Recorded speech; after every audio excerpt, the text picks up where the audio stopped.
Les damos la más cordial bienvenida. Gracias por estarse reuniendo con nosotros, a los que están aquí y a los que más tarde o después se van a conectar por medio de la internet. Esperamos que la información que vamos a dar el día de hoy sea de edificación y especialmente de crecimiento espiritual para todos nosotros. Vamos a continuar nosotros en el trabajo que hacemos, específicamente de los instrumentos, las herramientas que Jesús nos da para nosotros poder continuar en sus caminos y especialmente mantenernos en ese mundo espiritual. El tema que vamos a dar hoy se llama Un grito de aliento, no te rindas. Repítalo conmigo, no te rindas. Mejor ora y guarda la fe.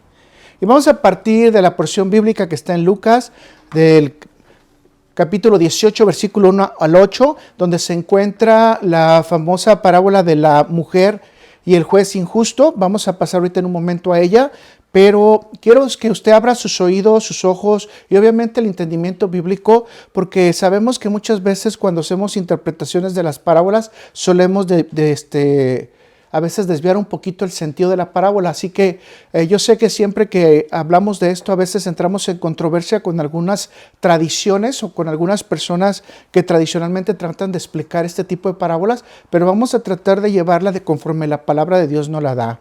Quisiera decirles de antemano que es muy importante lo que vamos a aprender el día de hoy, porque si usted se ha dado cuenta en los últimos acontecimientos, no solamente ya son los grupos que han abierto la área del pecado, sino que hay otros grupos más que se están manifestando. La semana pasada se manifestó un grupo de nudistas en el Distrito Federal y los cuales están tratando en esta manera de que se les dé el derecho también de poder ellos participar en la sociedad, en cualquier restaurante, en cualquier lugar, para que no puedan ser reprimidos también sus sentimientos, sus emociones. Y bueno, yo no sé cómo si usted se sentiría de estar ahí en un lugar donde la gente no tiene la vestimenta correcta. ¿Por qué decimos esto? Bueno, porque la Biblia muy claramente nos enseña que no podemos ver la desnudez de otras personas y obviamente, como siempre les he dicho, estos grupos rebeldes siempre van en contra de la voluntad de Dios. Algunos otros están corriendo ahorita muy fuerte para que puedan pasar algunas leyes o bilas que se les llama aquí en Estados Unidos para que puedan casarse con pequeños de 8 a 16 años. Imagínese usted que usted tiene una hija o un hijo de 8 años y que su nuero o su yerno sea de 40 años. Y bueno, quizás no estamos alejados de esta realidad. Por eso es que Cristo nos está diciendo, con esto que se está abriendo, que tenemos que tener bien claras cuáles son las leyes, los instrumentos, las herramientas y especialmente lo que nosotros necesitamos para mantenernos firmes en Él.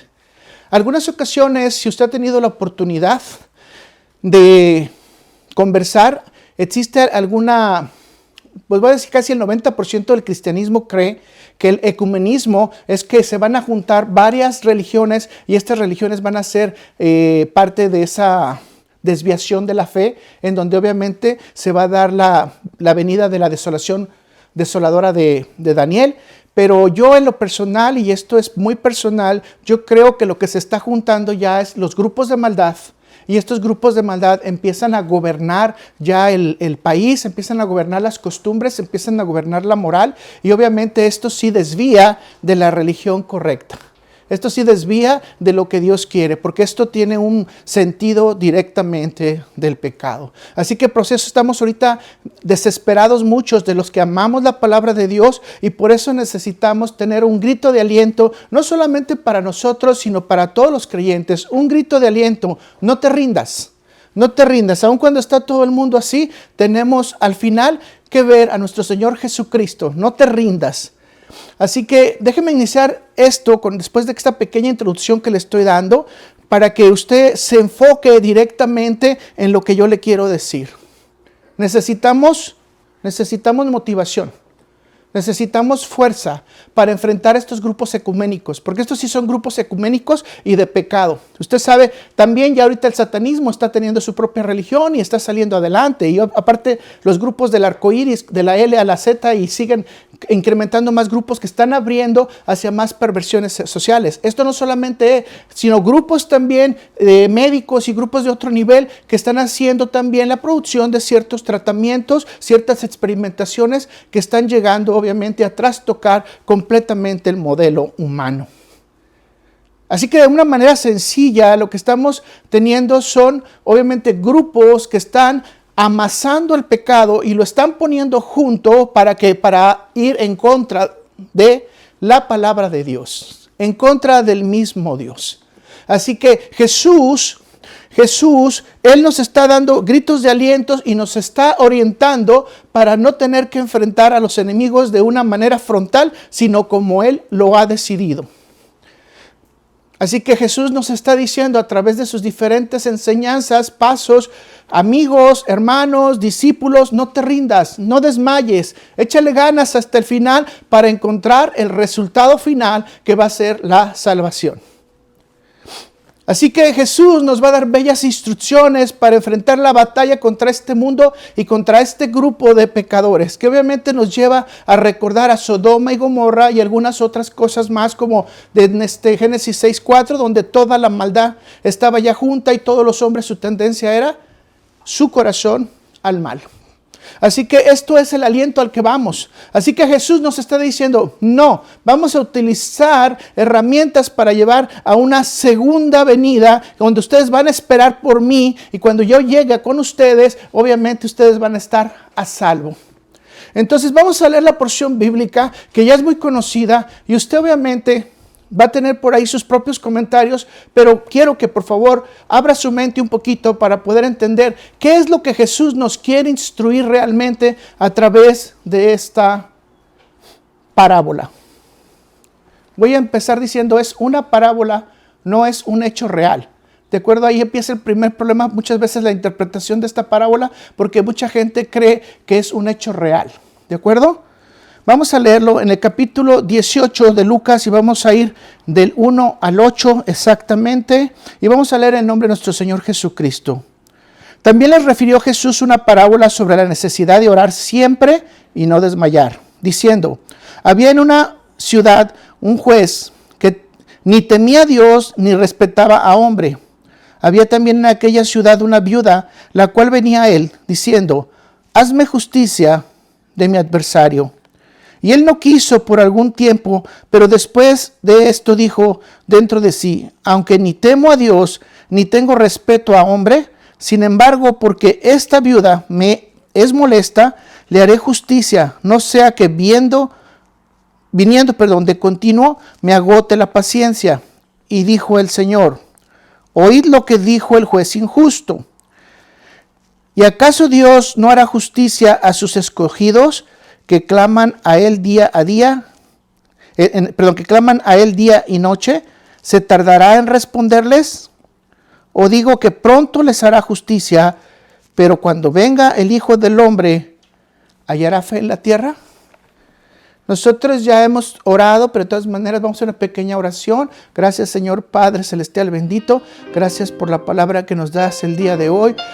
Llénanos con tu Espíritu Santo, llénanos con tu palabra, llénanos con tu instrucción para que podamos enfrentarnos especialmente a este mundo ecuménico que se está organizando, en donde el mal está teniendo ya una organización especial. Ayúdanos, Padre Celestial, porque sabemos que si nos dormimos no vamos a tener una posibilidad de poder ver las soluciones que tú nos entregas, las herramientas que tú nos das y especialmente las formas en que vamos a tener que enfrentar al mundo. Gracias, Señor, porque eres bueno. Te pido por cada uno de mis hermanos que van a escuchar la enseñanza, que los bendigas grandemente y que les des un gran conocimiento. Amén, amén y amén. En manera general, la mayoría de los intérpretes o predicadores humanizan esta parábola para darle una interpretación con relación al mundo, la injusticia, la mujer viuda, y obviamente esto lo utilizan mucho algunos grupos feministas para decir que Jesús estaba ilustrando cómo a la mujer se le hace de lado. El ejemplo de un predicador es este. El relato de Jesús acerca de la viuda y el juez injusto no resulta hoy, ni mucho menos pasado de moda, porque por desgracia en nuestro mundo millones de mujeres siguen siendo maltratadas, menospreciadas, discriminadas y olvidadas. Decir así, déjeme le platico un pequeño ejemplo que pasó en mi propia familia. Uno de mis primos fue encarcelado injustamente muchos años atrás. alrededor de 3 años que él estaba en la cárcel. Obviamente esto sucedió todo en México. Usted sabe que en México los casos se llevan por oficio, de tal manera que no es como aquí en Estados Unidos que hay que ir a una corte y usted obviamente tiene que presentar su defensa, etcétera, sino que todo se hace en escritos. Así que el juez puso el caso a un lado y mi tía, al ver que el caso no tomaba ninguna decisión, todos los días iba y se paraba al magistrado, todos los días, hasta que un día el juez decidió revisar el caso de mi primo. Ese día el juez se dio cuenta que la acusación que se estaba dando era incorrecta y que de cualquier manera la sentencia que él tendría que tener ya se había pagado por el tiempo que había pasado, entonces lo dejaron en libertad. Entonces aquí tendríamos ya la interpretación de la parábola, ¿verdad? Una mujer injustamente, su hijo injustamente encarcelado, pero que obviamente logró que su hijo saliera insistiéndole a un juez. Ahora la pregunta es si realmente esta es la interpretación. Pero Jesús entonces, si usted se está dando cuenta, no está hablando del menosprecio o discriminación de las mujeres y en específico de las viudas. Lo que podemos rescatar inmediatamente es los ejemplos de que todas estas personas, por ejemplo, como mi tía, tienen que perseverar y perseguir hasta donde llegue la meta. Y esto es lo que la Biblia nos enseña, especialmente en Pablo. En 2 de Timoteo 4:7, Pablo dice, he peleado la buena batalla, he acabado la carrera, he guardado la fe. Como usted puede darse cuenta, la perseverancia es uno de los ingredientes centrales de esta parábola. Pero si leemos el versículo número 1, vamos a apuntalar la enseñanza central. Leámoslo con mucho cuidado. Lucas 18, versículo 1. También les refirió Jesús una parábola sobre la necesidad de orar siempre y no desmayar. Voy otra vez a señalar esto, la necesidad de orar siempre y de no desmayar.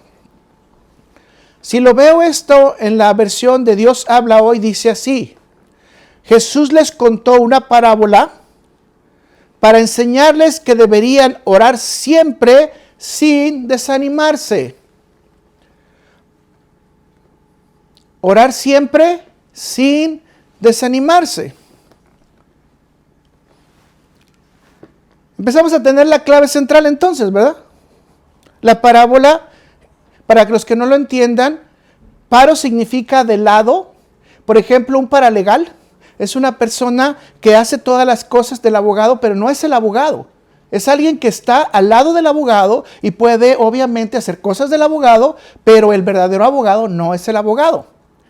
Pero el verdadero abogado es el abogado, ¿sí queda claro? O sea, el paralegal solamente es semejante o una ilustración de lo que puede ser un abogado, pero no es el abogado en sí. Entonces, nomás es para darles un ejemplo. Jesús nos está hablando de una parábola, es decir, que esto que nos está hablando Jesús es de algo que está del lado de una verdad.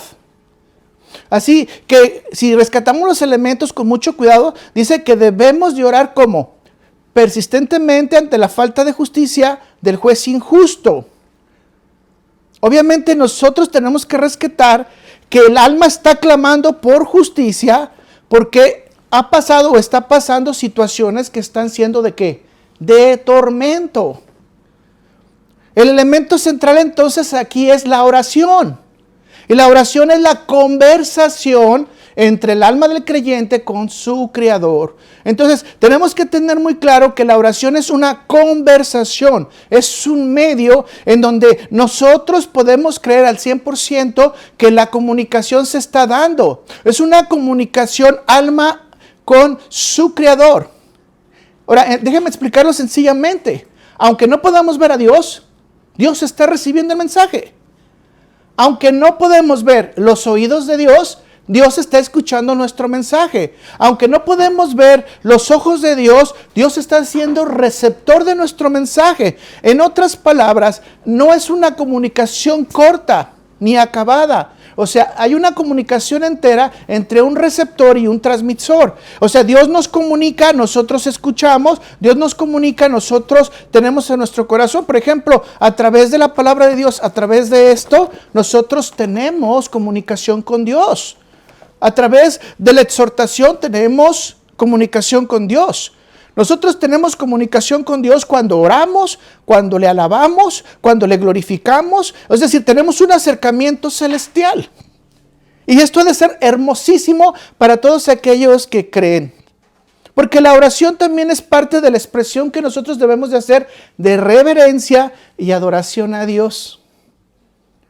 No solamente la oración es petición, dame, dame, dame, dame, sino que tenemos que honrarle, adorarle y obviamente confirmarnos nosotros como creación de Él. Norman Harrison dice, nunca oraremos como es debido hasta que veamos a la oración como una necesidad indispensable para la vida. Permítame extenderle esta verdad entonces.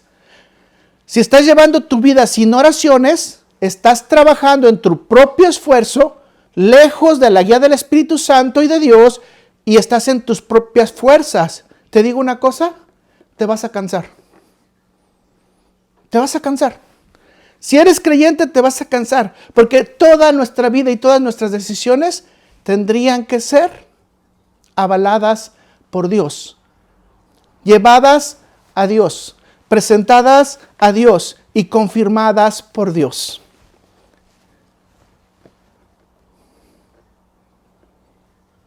Si ustedes se han dado cuenta entonces, el primer versículo bíblico de esto refirió Jesús a una parábola sobre la necesidad de orar siempre y no desmayar. ¿Qué nos dice Pablo?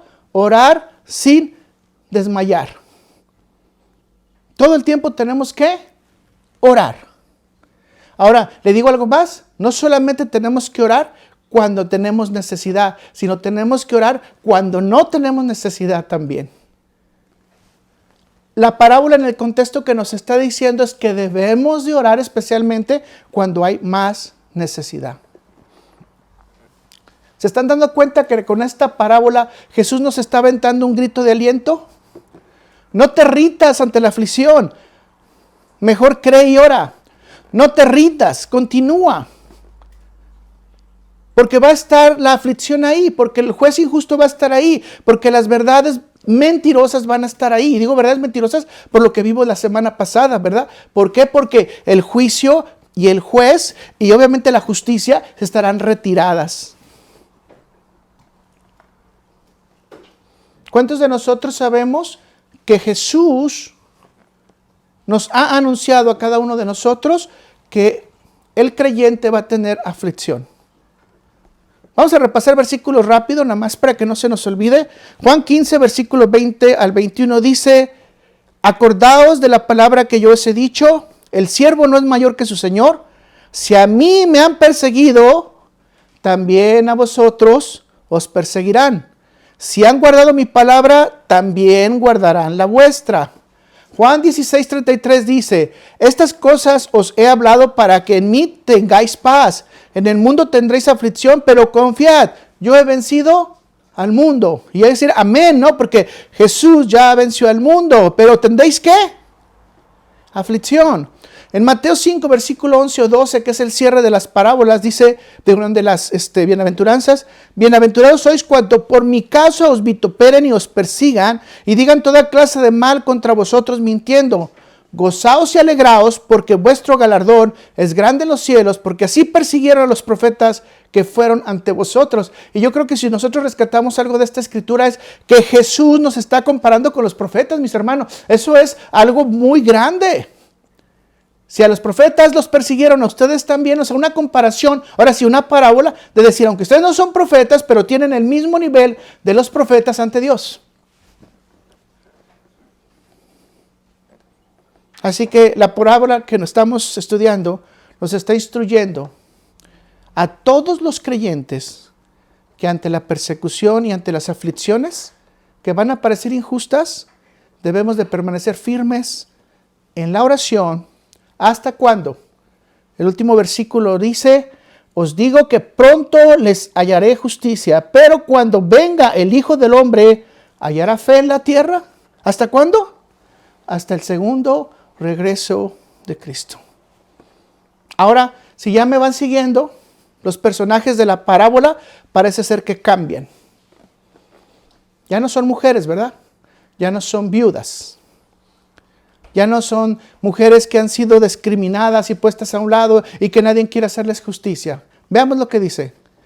Tenemos una viuda. Entonces, ¿qué puede representar la viuda en esta parábola? La oración del creyente, ¿verdad? A un juez que puede presentar las autoridades sin temor a Dios o las aflicciones o pruebas. Es decir, el mundo.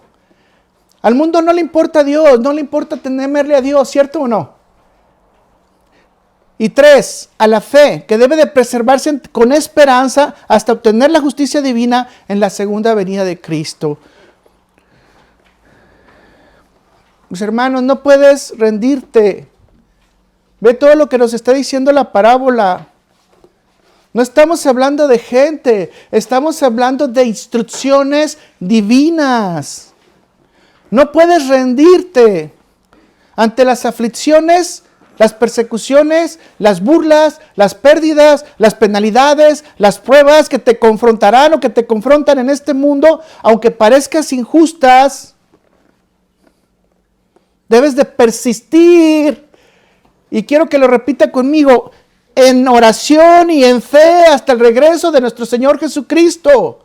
Debemos de persistir en oración y en fe hasta el regreso de nuestro Señor Jesucristo. Nosotros sabemos que aunque el mundo sea injusto, aunque las autoridades sean injustas, tenemos un rey justo que en algún día va a llegar y va a hacer la justicia y todos nos vamos a alegrar de esa justicia.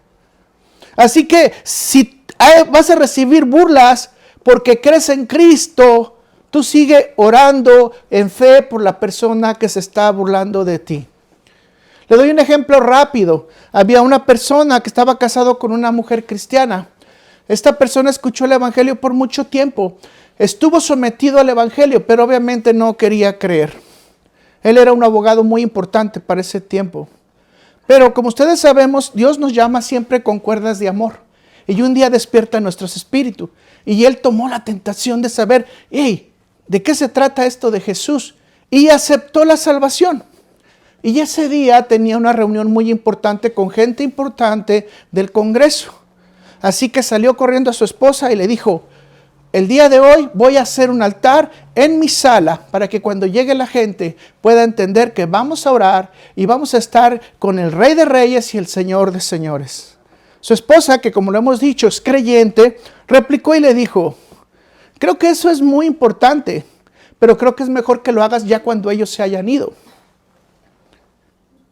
Él quedó en su corazón un poco triste y después su esposa le dijo, ¿qué te parece mejor si quieres por primera vez en tu vida orar en tu casa, ora en la cocina y ora con la servidumbre? Él quedó todavía más triste. Como aquella mujer que le había dicho, acepta a Jesús, como aquella mujer que le había dicho, ven a la salvación, ahora le estaba diciendo, es más importante la gente que viene que poner a Cristo en su lugar. Él le contestó, yo no traje a Cristo para ponerlo en la cocina. Sí puedo orar con Él, con los sirvientes. Yo traje para exaltarlo en mi sala, en mi casa, en mi recámara y en mi vida. Obviamente cuando llegó la gente importante, comió, tomó el té, él dio su testimonio y dijo, yo amo a Cristo, y invitó a todos a orar en su casa. ¿Qué fue lo que pasó? Que muchos se burlaron de él. Muchos le empezaron a decir, eres un fanático. Muchos le empezaron a decir, tu cabeza está loca. Obviamente su esposa se estaba avergonzando. Sin embargo, él volvió a replicar, Cristo desde hoy vive en mi casa. Y la oración estará por días hasta que yo me vaya en mi casa. Esta valentía que vemos en este hombre es un grito de ¿qué? De aliento que solamente puede venir del Espíritu Santo, que aunque haya burla, aunque los demás te digan loco, aunque los demás te digan que no estás haciendo las cosas correctas, aunque los demás te digan fanático, aunque los demás te tachen de una persona que de hecho incluso es no apta para llevar un cargo público, no podemos dejar a mi Cristo. Como estamos estudiando entonces, quiero darte un grito de aliento. Quiero darte un grito de aliento. Quiero decirte, no te rindas ante la burla del mundo. No te rindas. No hagas pacto con el mundo. No hagas pacto con el mundo. No te rindas cuando tu fe sea puesta a prueba. No te rindas. No desmayes en el tiempo de la aflicción. No mengues ante la persecución. No te rindas ante la destrucción de los comentarios de los demás. Y lo más importante, persiste hasta el final, porque al final está Cristo y porque ya eres salvo. Me gustaría compartir contigo 4 ejemplos en la Biblia que nos enseña que los creyentes no se rindieron y Dios les respondió ante situaciones totalmente inesperadas. Estoy hablando solamente de 4 ejemplos, ¿de acuerdo? Los milagros son muchos y los ejemplos pudieran ser infinitos. Solamente quiero rescatar 4 grandes ejemplos en los que Dios hizo rescates milagrosos de maneras inesperadas. Así que, mi hermano, no te rindas.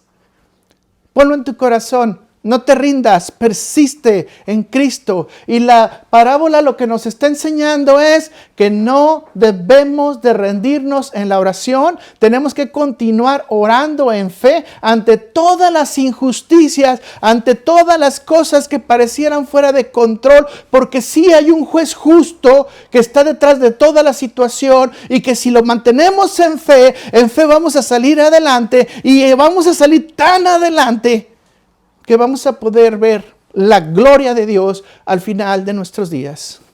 No te rindas, no te rindas. Es tiempo de pensar que el mundo se va a echar encima de ti, pero tú no te debes de rendir. Persiste, firme, como lo dice su palabra. Así que el primer punto que yo te quiero decir es, no te rindas ante la enfermedad. Dios te está escuchando. Un juez nos va a confrontar ante esto. ¿Y quién es? El juez de la enfermedad. Yo le puedo decir que la mayoría de los cristianos que yo he hablado con ellos nos dicen muchas veces, yo no sé por qué estoy enfermo. Si yo hago todas las cosas buenas ante Dios, muchos de ellos incluso hasta se les decae el ánimo porque dicen, ¿cómo es posible tener una enfermedad? Yo alguna vez les comenté de Leti que en su misma iglesia le dijeron, si no sanas es porque estás en pecado o estás carente de fe. Todo esto es mentira. Todo esto es mentira.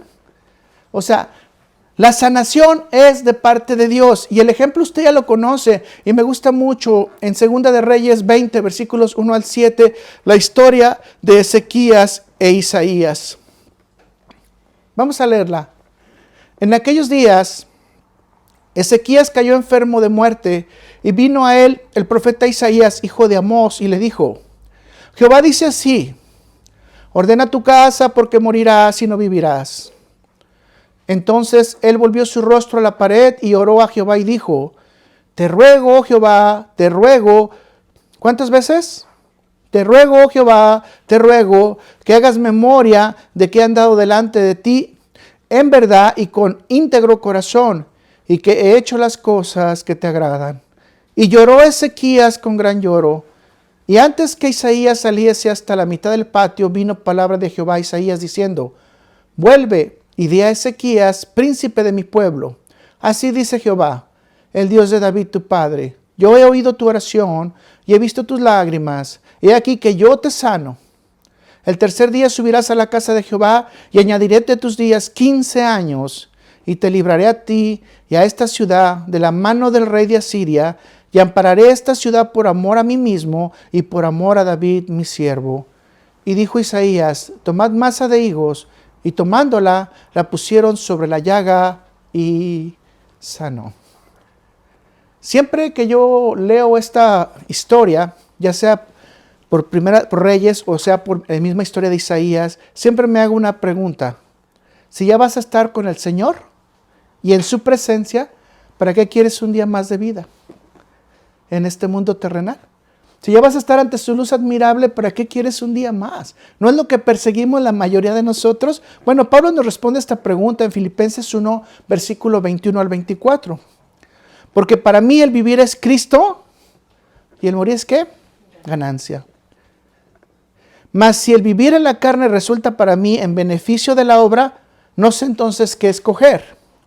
Porque ambas cosas estoy puesto en estrecho, teniendo deseo de partir y estar con Cristo, lo cual es muchísimo mejor, pero quedar en la carne es más necesario por causa de vosotros. Una de las grandes respuestas que Pablo nos está diciendo, vivo para Cristo, para que ustedes aprendan a vivir como Él vivió. Pero una de las cosas más importantes que tenemos entonces que contestarnos es que nosotros tenemos que vivir un día más en obediencia y en santidad, haciendo la voluntad de Dios.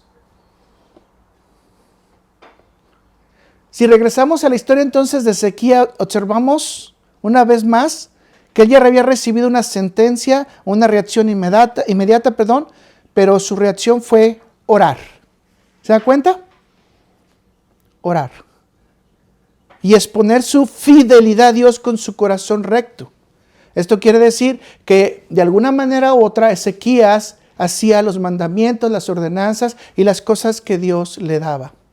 Así que Dios tiene una promesa de larga vida para todos aquellos que hacen esto. Vamos a Deuteronomio 4, versículo 40. Lo voy a leer en la Nueva Versión Internacional porque está un poquito más sencillo.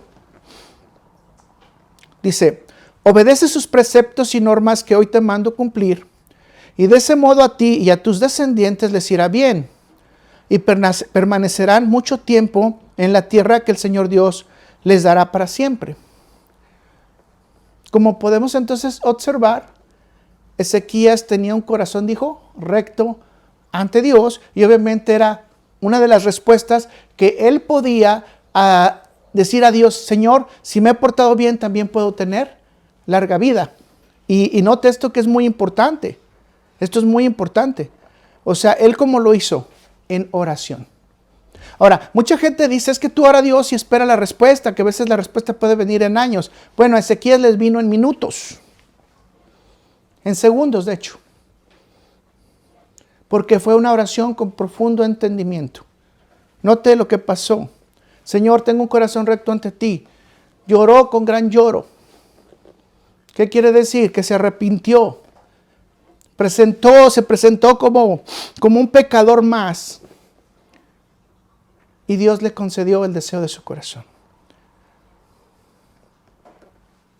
Mis hermanos, esta es la invitación para todos nosotros que somos pecadores, que estamos practicando la injusticia, que regresemos a Dios para poder hallar la gracia abundante de Él.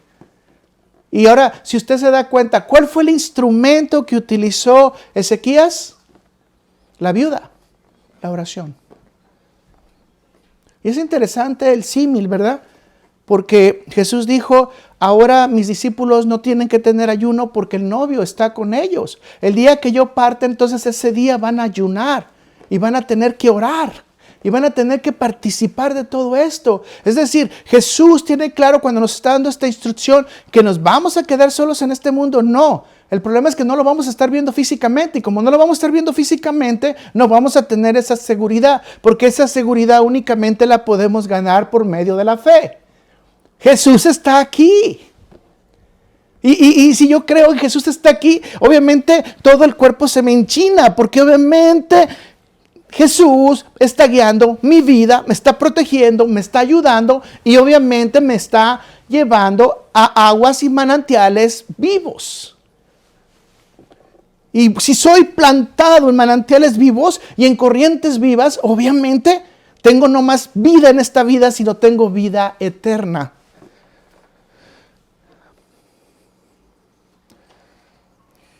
Muchos de nosotros alguna vez hemos perdido un familiar.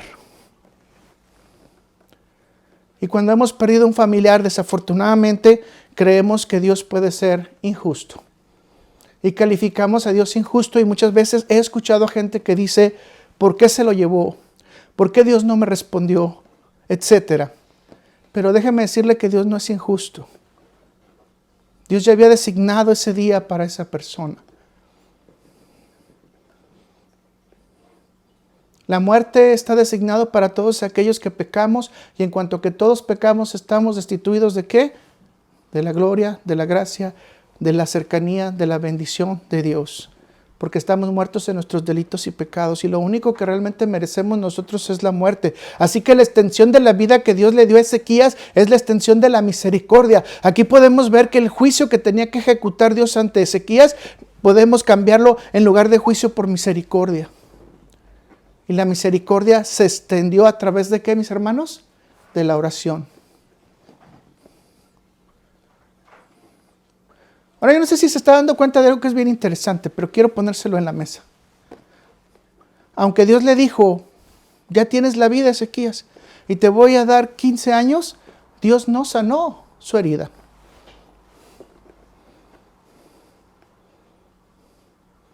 Y hay algo bien interesante, que a Dios le gusta que nosotros como hombres participemos con Él, en muchos de los procesos.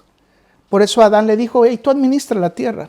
No porque no la podía administrar, porque era importante que administrara a Adán para que se sintiera ser parte. A los ángeles les dijo alguna vez, ¿quién confundirá las voces en la torre de Babel? Y los ángeles participaron. Ante el rey Acab, ¿quién va a confundir a Acab para que vaya a la guerra y se muera? Los ángeles participaron. Heme aquí, yo voy a confundirlos. O sea, es decir, no es que Dios no pueda, a Dios le gusta participar con nosotros y le gusta que participemos con Él. Ahora, usted no sé si le da gloria a Dios y decir, gracias Señor porque tú quieres que participe contigo. Si usted se está dando cuenta, el milagro no está completo. Ezequías tiene una seguridad, va a vivir 15 años más, pero no sabía si iba a vivir con la llaga o no. Pero para esto le pide la intervención a Isaías y le dice, haz una pequeña masa de higo y pónsela.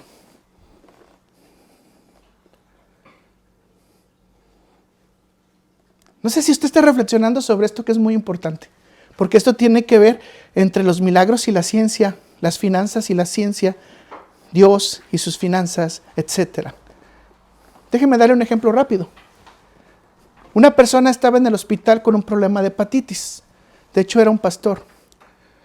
Esta hepatitis se conoce como medicamentosa, lo que quiere decir que la persona tenía únicamente una solución, trasplante de hígado. De otra manera, la persona iba a morir. Él oró a Dios toda la noche, durmió, sintió que una persona vino, lo tocó. Al otro día se levantó, caminó, fue al baño y hizo todo lo que tenía que hacer. Cuando el doctor le dijo, ¿cómo te levantaste? El doctor se dio cuenta que ya no había inflamación, retención de líquidos, la piel no estaba amarilla, los ojos no estaban amarillos, sus uñas estaban bien, ya no había nada de problema que indicara que había un proceso de hepatitis. Le dijo el doctor, ¿sabes qué? Vamos a hacer otros nuevos estudios y vamos a ver qué pasó con ello. Fueron, hicieron los estudios y resulta de que el hígado estaba totalmente sano, regenerado y nuevo. Aquí el milagro fue completo. Dios no quiso la intervención del hombre. Curó a su siervo. En este caso, la oración fue respondida. ¿Cuánto? Duró mucho en responderla, no, en el transcurso de la noche. Quizás unos minutos, unas horas, porque el siervo de Dios ya no supo cuándo ocurrió esto. Y este fue un milagro divino y vamos a decir con términos completos. Pero déjeme darte otro ejemplo. Había una persona que se llamaba Héctor y él tenía cáncer en el cerebro. Es más, con una gran cantidad de tumores. De tal manera que fue desahuciado. Le dijeron, tu cáncer está a nivel 4. Después de cierto tiempo llegó conmigo para ver si había alguna alternativa natural y si yo podía hacer algo por él. Y bueno, pues obviamente lo que podemos hacer por ti, vamos a acompañar el tratamiento, pero con oración. Después de mucho tiempo de intentar, llegó una sorpresa. Los tumores que no deberían haber reducido, redujeron. Ahora la ciencia le dice, no teníamos ninguna cosa que darte, ahora tenemos la oportunidad de poderte extirpar algunos tumores y obviamente alargar tu vida, a darte algún tipo de quimioterapia y alargar tu vida. Y en este caso fue igualito que en Ezequías, se utilizó el milagro de Dios, pero también se utilizó la ciencia para terminar el milagro. Muchas veces cuando vamos a algunas iglesias cometemos el error de decirle a la persona que no es tan grande tu fe para que Dios te cure. Bueno, aquí Dios nos está diciendo que Él puede actuar para curar de diferentes maneras y de diferentes formas, y puede utilizar simplemente su toque divino, igual que también puede utilizarnos a nosotros. Si no, recordemos a Jesús. Sal demonio, sal enfermedad, sal fiebre y se acabó el problema. Pero igual un día Jesús le plació agarrar tierra, ponerle saliva, echárselo a los ojos, decirle va y trabaja con el agua, ve al Siloé, y la persona vio. O sea, es decir, estos principios nos los está enseñando Dios de una manera tremenda, que están dentro de esta parábola. Tu oración con la mano de Dios lleva ¿a qué? A justicia cuando se activa la fe.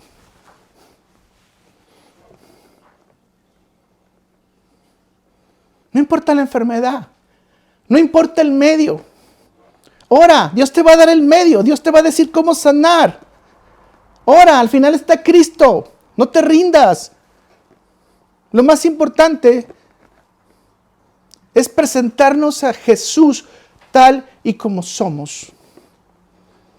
Déjame decirle que pudiéramos dar muchos casos bíblicos como estos. Por ejemplo, rápidamente, la mujer de flujo de sangre, que está citada en Lucas 8, versículos 43 al 48. Una mujer que duró 14 años, perdió todo, sometida al mismo problema, un problema de menstruación. Las mujeres entienden muy bien. Ahora imagínense esto, 14 años. Los hombres pudiéramos pensar en cuestión de anemia, pudiéramos pensar en cuestión de debilidad, cansancio, dolores musculares, en términos de lo que la anemia da, dolores de piernas, moretones, dolores de cabeza, ganas de vomitar, etcétera, etcétera. Todo lo que usted se imagine, porque obviamente esta mujer tenía que tener un cuadro de anemia. Ella puso su oración y abrió su boca. ¿Y qué dijo en su boca? Si tan solo tocare el borde de su manto. ¿Y qué fue lo que pasó? Ella tocó el borde del manto de Jesús y ella fue sanada. Mi hermano, no importa lo duro que sea la enfermedad, no te rindas. Ora. Esa es la instrucción de esta parábola. No te rindas, ora, ten fe, cree en el juez justo y el juez justo te responderá.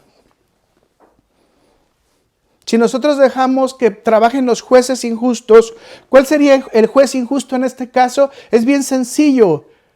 Si tú dudas, la fe se cae. La duda no permite que tengamos comunicación con Dios, mis hermanos.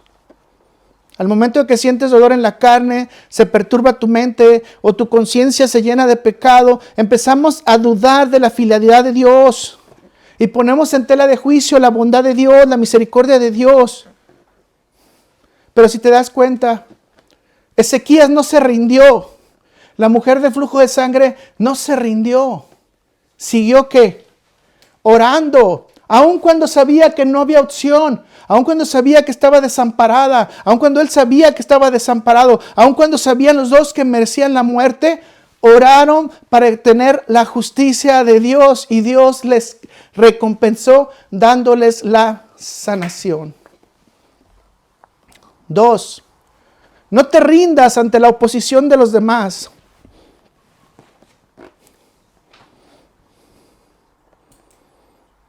El juez que vamos a enfrentar en este caso, ¿cuál es? Aquellos que te hacen sentir que no mereces el acercarte a Dios o que Dios no existe. Entre ellos podemos hablar de los incrédulos o podemos hablar de gente incluso que no quiere reconocer la existencia de Dios, que son conocidos como ateos. El ejemplo nos lo da Bartimeo en Marcos 10, versículos 46 al 52 y dice: Entonces vinieron a Jericó, y al salir de Jericó, él y sus discípulos y una gran multitud, Bartimeo el ciego, hijo de Timeo, estaba sentado junto al camino mendigando. Y oyendo que era Jesús Nazareno, comenzó a dar voces y a decir: Jesús, hijo de David, ten misericordia de mí. Déjenme decirle que muy pocas personas declaran a Jesús como el Hijo de David. Porque el declarar a Jesús como el Hijo de David en ese tiempo era tanto como aceptar que Jesús era el Mesías prometido. Y note que a Bartimeo no le tiembla la mano de reconocerlo. Y dice, Jesús, Hijo de David, ten misericordia de mí. Ahora veamos cuál es la actitud de toda la gente que estaba alrededor. Y muchos le reprendían para que se callase. Pero él clamaba mucho más. Y vuelvo otra vez a ver la repetición. Hijo de David, ten misericordia de mí. Entonces Jesús, deteniéndose, mandó llamarle. Y llamaron al ciego diciéndole, ten confianza. En otras palabras, la palabra confianza, pistos, también se puede traducir en fe. Ten fe, levántate, te llama. ¿A quién estaba llamando Jesús? A Bartimeo.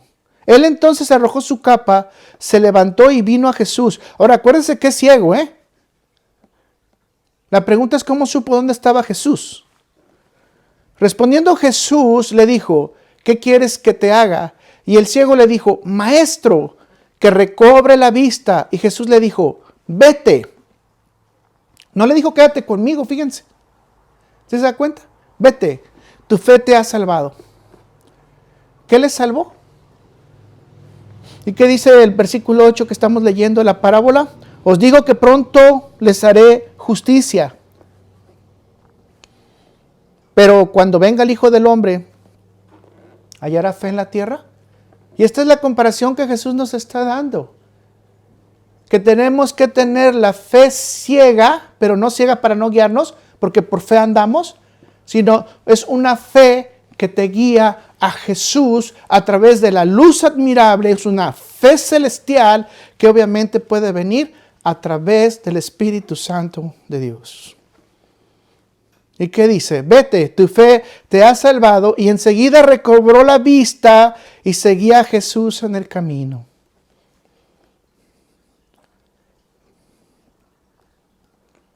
Démonos cuenta que en el caso de Bartimeo, no solamente fue la oración,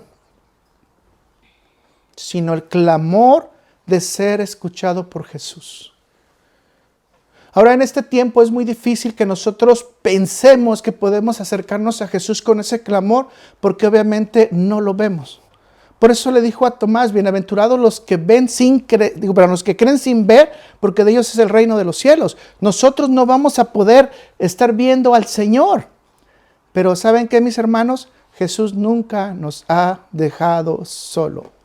Bartimeo nos enseña que ante la oposición, Bartimeo siguió la voz de Jesús. Hermano, aquí aprendemos que si tienes oposición de seguir a Cristo, obviamente si alguien te está tratando de sacar de Cristo, si alguien te está diciendo que hay una verdad diferente a Cristo, tenemos que escuchar la voz de Cristo, hacernos ciegos al mundo y continuar el camino a Cristo.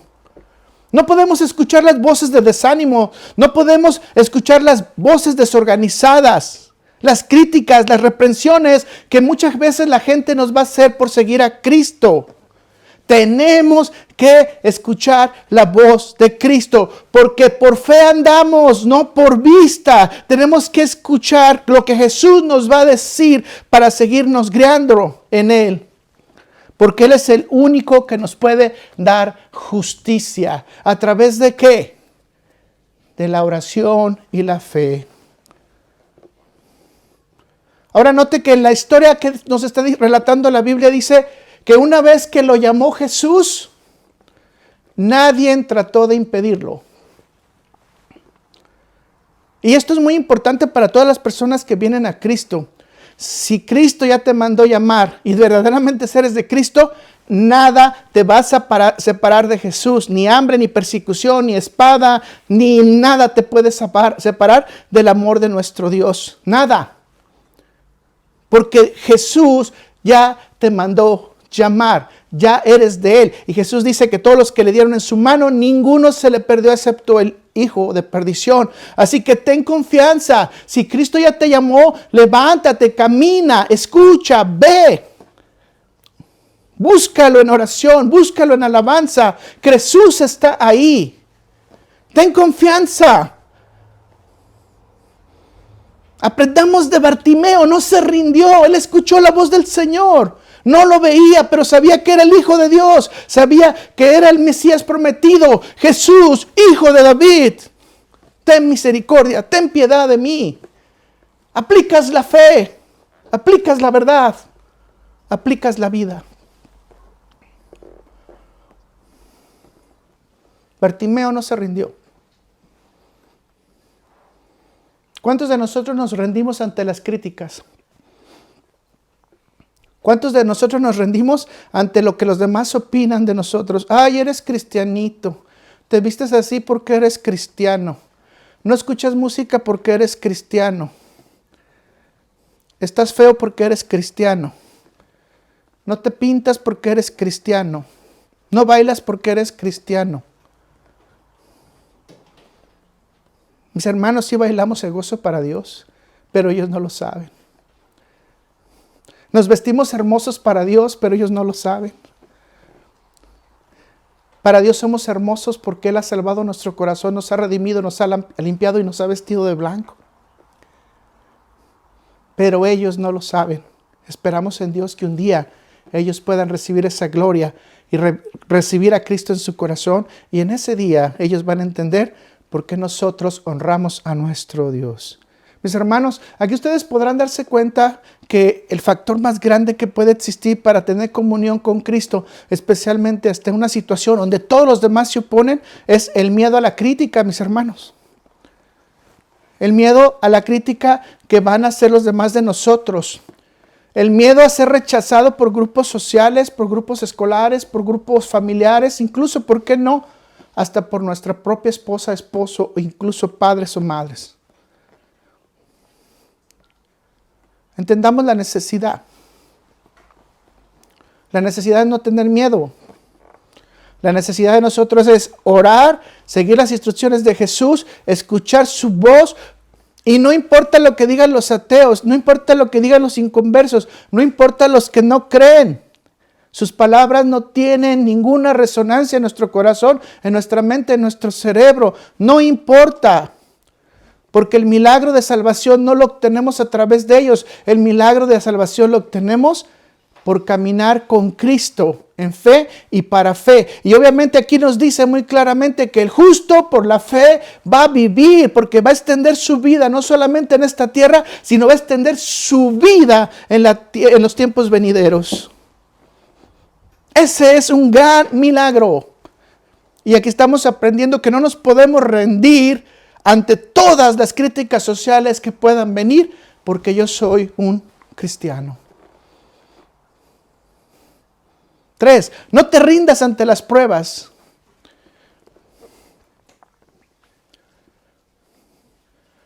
Vamos a tener una gran confrontación con las pruebas, especialmente siendo cristianos. Santiago capítulo 1, versículos 2 al 4 dice: hermanos míos, tened por sumo gozo cuando os halléis en diversas pruebas, sabiendo que la prueba de vuestra fe produce paciencia, mas tenga la paciencia su obra completa para que seáis perfectos y cabales. ¿Qué significa cabales, mis hermanos? Rectos, justos y obviamente llevando los preceptos de ley, sin que os falte cosa alguna. Le voy a dar una de las grandes pruebas porque nosotros ya la hemos predicado. El amor al prójimo.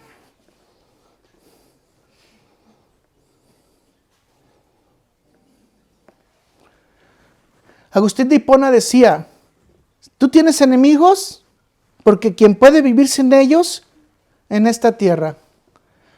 Pero ten cuidado, ámalos. Tus enemigos no pueden dañarte en modo alguno con su violencia, como te dañas tú a ti mismo si no los amas. Esta es una de las grandes pruebas que vamos a tener todos los días. Yo les digo de la siguiente manera a la gente: o sea, yo te tengo que amar a ti aunque tú no me ames a mí, porque obviamente una de las grandes obediencias que yo debo tener ante Dios es el amar ¿a quién? A mi prójimo, independientemente de si ese amor es compartido o si ese amor es respondido en la manera que sea. el que pierde por no amar soy yo. No mi prójimo, porque mi prójimo, si no conoce a Dios, obviamente para ese momento sigue perdido. Así que Pablo nos remite, igual que Santiago, que debemos de estar gozosos ante las pruebas. Y obviamente si estamos ante las pruebas, el instrumento más grande que tenemos nosotros es la oración y la aplicación de la fe, que en un momento determinado el terremoto, el viento, la tormenta, el fuego va a pasar.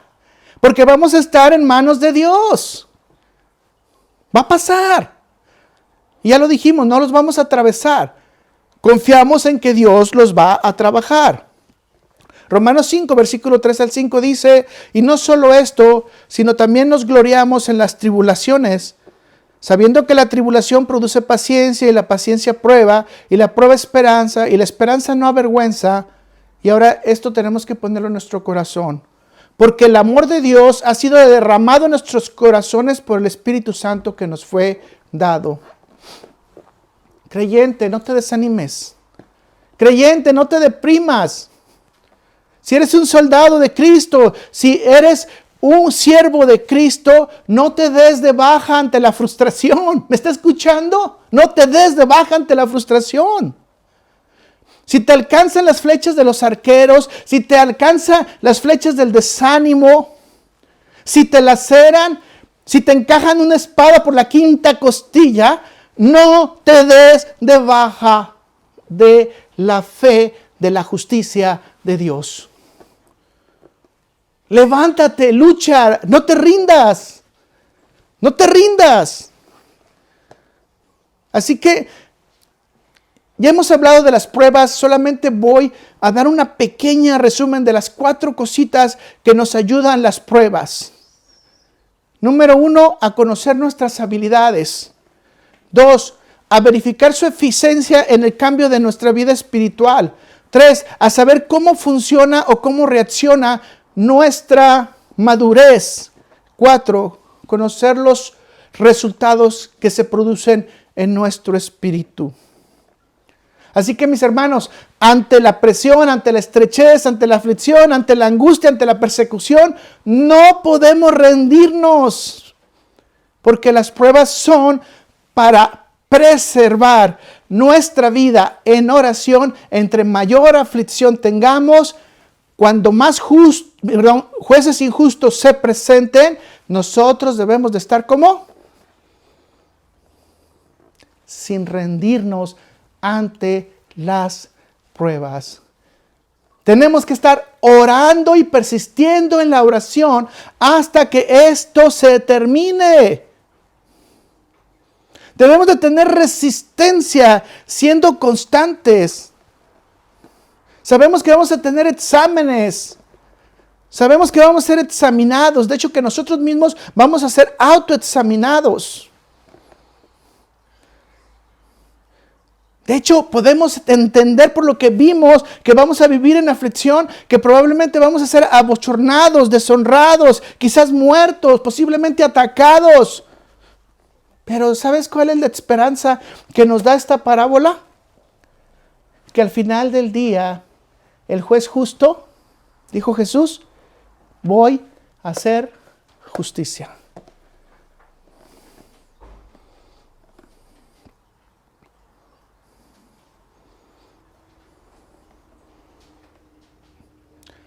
Imagínense que ahora usted ve al revés y diga, por las pruebas, ahora puedo ver los logros que Dios ha hecho en mi vida y puedo determinar qué tanto he subido, o he crecido más bien, o he madurado en mi vida espiritual. Porque Dios me ha rescatado, porque Dios me ha levantado, porque Dios me ha amado de tal manera que no me dejó caído ante las diversas pruebas que yo he pasado. Que si realmente somos justos, diríamos que Dios nos ha levantado de millones de pruebas y situaciones que nosotros a veces ni siquiera hemos pensado. 4.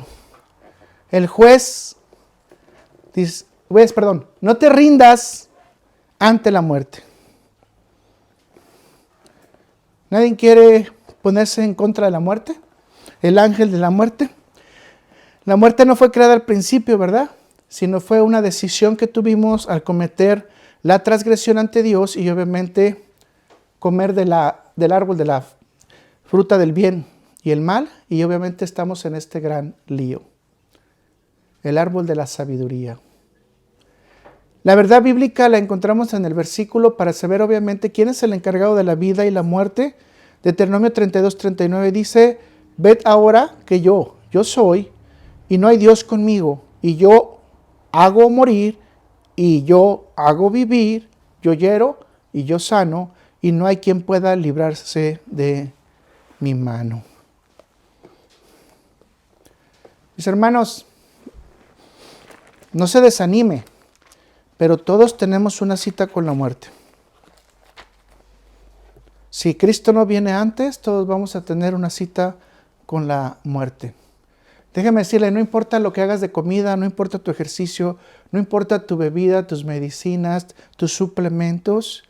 Si Jesús no viene, de cualquier manera morirás. Obviamente esto no lo ponga en un gimnasio, ¿ok?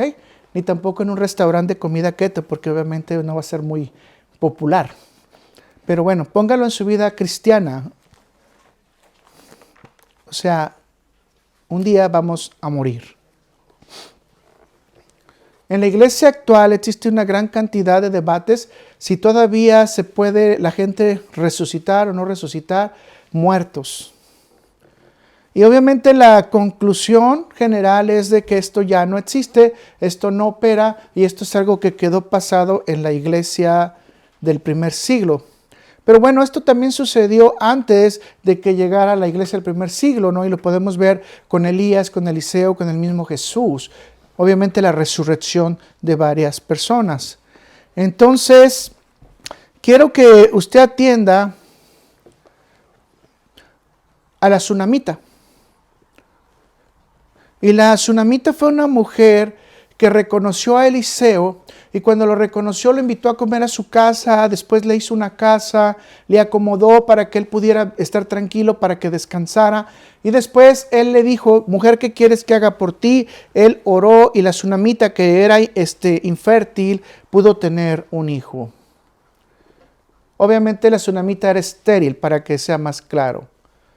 La intercesión de Eliseo le trajo un hijo. Un día, este niño ya crecido tuvo un dolor de cabeza estando en el campo con su padre, y obviamente el padre lo regresó con su madre y la mujer lo puso en sus piernas y el niño falleció. La mujer fue y tomó al niño, lo acostó en la cama de Eliseo, lo dejó ahí. Y la Biblia relata varios aspectos importantes de esta mujer. Veamos cómo trabajó la fe de ella durante la muerte del niño. Segunda de Reyes 4, versículos 22 al 23 dice: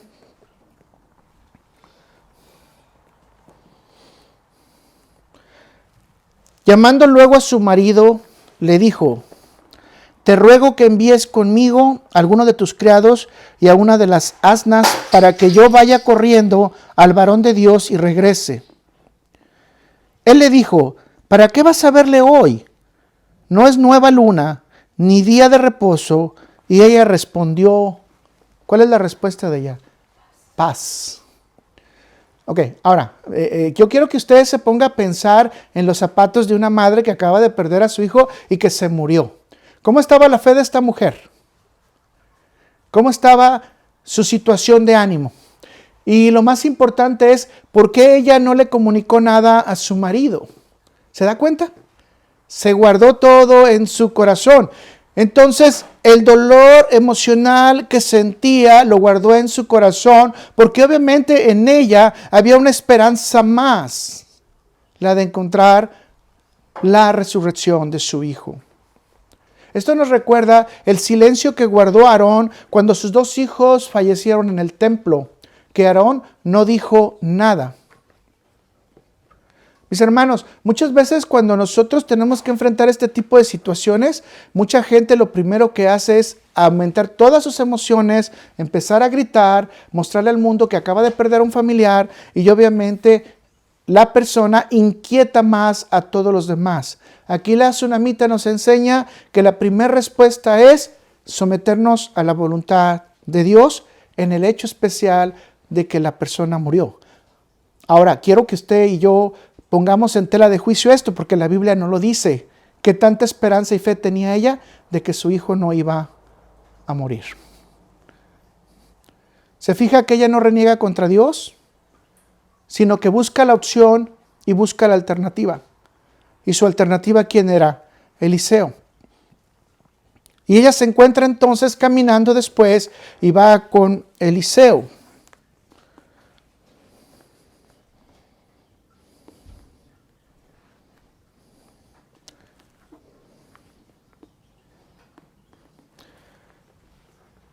A la salida que viene, Eliseo le dice, por favor ve Geisí, que era su criado, y dile, por favor, habla con ella y dime qué está pasando, porque Dios no me lo ha revelado.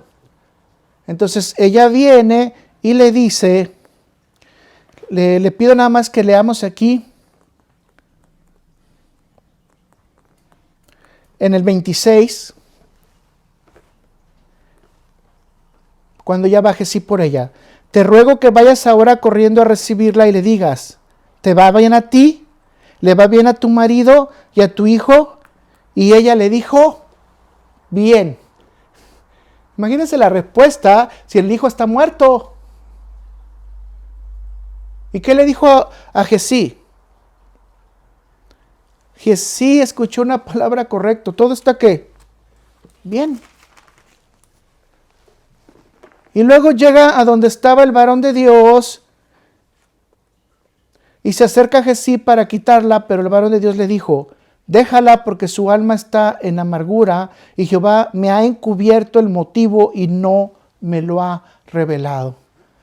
Ahora, note qué importante es que aquí Eliseo tiene que someter su don de profecía y decir, no sé qué está pasando, porque a Dios le ha placido no mostrarme nada. Y esto va para muchos que son profetas que dicen que Dios les revela todo, ¿ok? Y esto es muy importante, ¿por qué? Porque ella tenía una relación muy estrecha con Eliseo. Más sin embargo, aquí el versículo dice, no pasó nada, no entiendo nada, Jehová no me ha dicho nada. Necesito que ella hable su boca para yo entender. Y esto es muy importante lo que estamos estudiando hoy. ¿Por qué es muy importante? Porque la oración únicamente la podemos hacer abriendo la boca, mis hermanos. Si no decimos a Dios lo que sentimos, pensamos y necesitamos, no es porque Dios no lo sepa, porque dice que antes de que hablemos Dios ya conoce nuestras necesidades. Lo importante es que abrimos la comunicación entre mi alma y mi Creador. Y aquí, ¿qué dice después ella? Y ella le dijo, pedí yo, hijo, a mi Señor. ¿No te dije yo que no te burlaras de mí? Ahora, note que ella no le dice, ve y resucita a mi hijo. Ve las frases que está utilizando en las preguntas. ¿Qué le está diciendo a Eliseo? Te burlaste de mí. Te burlaste de mis sentimientos. Yo no te pedí tener hijo. Yo no quería pasar este sufrimiento. Por eso algunas veces Jesús dice que en los últimos tiempos bienaventuradas son aquellas que no dieron de mamar, porque el sufrimiento que van a tener es muy grande. Los hijos en su mayoría van a ir desviados de la verdad, van a ir directo al infierno. Y yo creo que ninguna mamá quiere ver a sus hijos en el infierno. Entonces aquí está clarísimo. Dice entonces la Biblia que Eliseo tuvo que ir. Obviamente sabemos que la historia se completa, que manda a su siervo a que agarre el báculo, lo ponga en la cara del niño, el niño no se despierta y Eliseo tiene que hacer un ritual de acostarse arriba de él, poner sus ojos, su boca, etcétera, hasta que estornuda. Y vamos a ver lo que dice en el 2 de Reyes 4, versículos 36 y 37.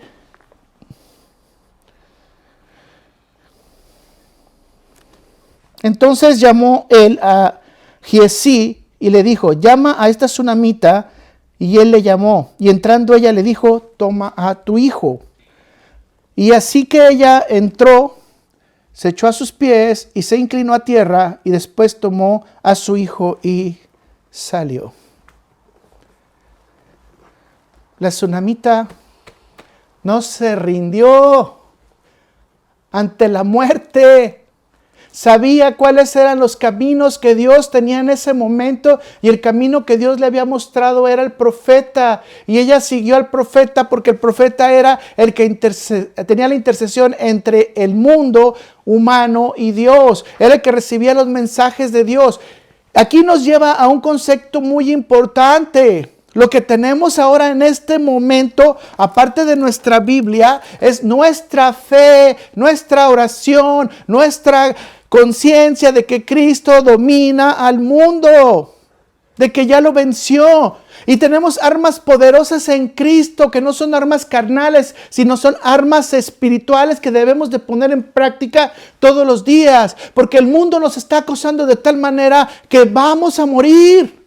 Si dejamos que el mundo nos atrape, ya estamos muertos en concupiscencias, en pecados, en desviaciones.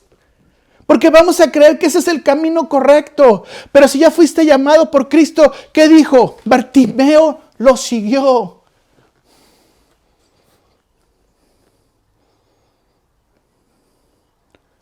No podemos rendirnos. Vuelvo a repetirlo. Al final del camino está Dios. Ni la muerte, ni la enfermedad, ni la gente, ni la sociedad nos pueden separar del amor de nuestro Dios. Y ahora entendemos que la parábola directamente nos está hablando de que nuestra oración debe ser constante, persistente, aún en un mundo que sea injusto, que no nos quiere escuchar, que no cree en Dios, que no cree en la verdad divina, que no teme a Dios, que no tiene principios. Aún en este mundo injusto, la justicia de Dios se hace clara, pero la justicia completa la vamos a ver en el día venidero, llamado el día de Jehová, llamado el día del Señor o el día del juicio. Activa tu fe. Activa tu viuda. Activa tu persistencia. Para que cuando el Señor venga a hacer justicia, nos encuentre llenos de fe. La oración es urgente, mis hermanos.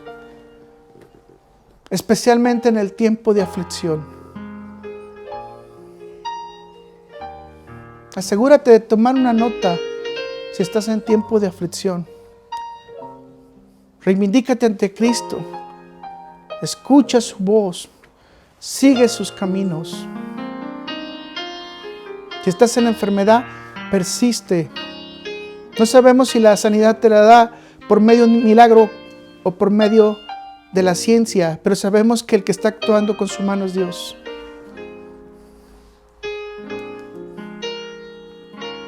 Nosotros necesitamos al Hijo del Hombre.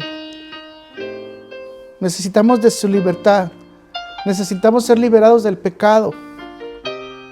Necesitamos estar en oración y fe.